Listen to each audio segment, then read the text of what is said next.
Саран найзуудтайгаа маргааш ойд зугаалахаар ярилцжээ. Маргааш өдрийг тэсэн ядан хүлээн.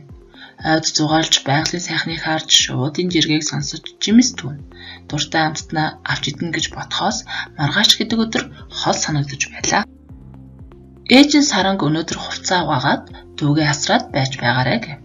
Саран маргааш найзуудтайгаа зугаалах гэж байхад ээж ямар их ажил хийлэгдэг юм бэ гэж бодхоос уур нь хүрч би өнөөдөр ийм их ажил хийж чадахгүй гэв.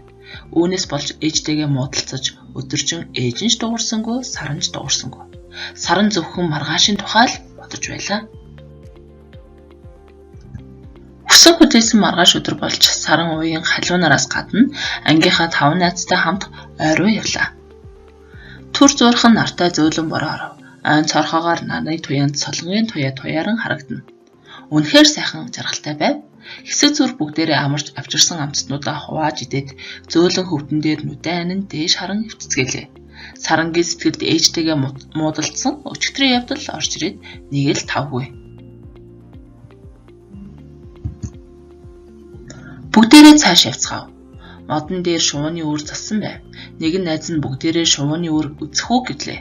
Гэтэл халуун шувууны өндөг нь сүүдрээ тусаавал их нь голчдог юм гэж эмээ маань хэлсэн юм гэв. Тэд цааш явцгаалаа. Сарангийн санаанд бас л ээжтэйгээ муудалцсан өчигдрийн явдал орж ирээд л байна. Өнгийн цэцэгс алаглаж байв.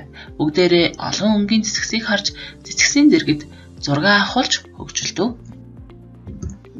Оройхон болж уулнаас бууж ирлээ. Саран гэрлүүгээ баяр хөөртэй буцсан боловч ээжтэйгээ муудалцсан өчигдрийн явдал бас л сэтгэлийг нь цаваасаар. Гэрлүүгээ явж байхдаа өнөөдрийн ажлын тухай биш, өчигдрийн таагүй явдлын тухай л бодоод байв. Өнөөдрийн ажил үнэхээр сайхан байсан боловч Саран нэг л тавгүй.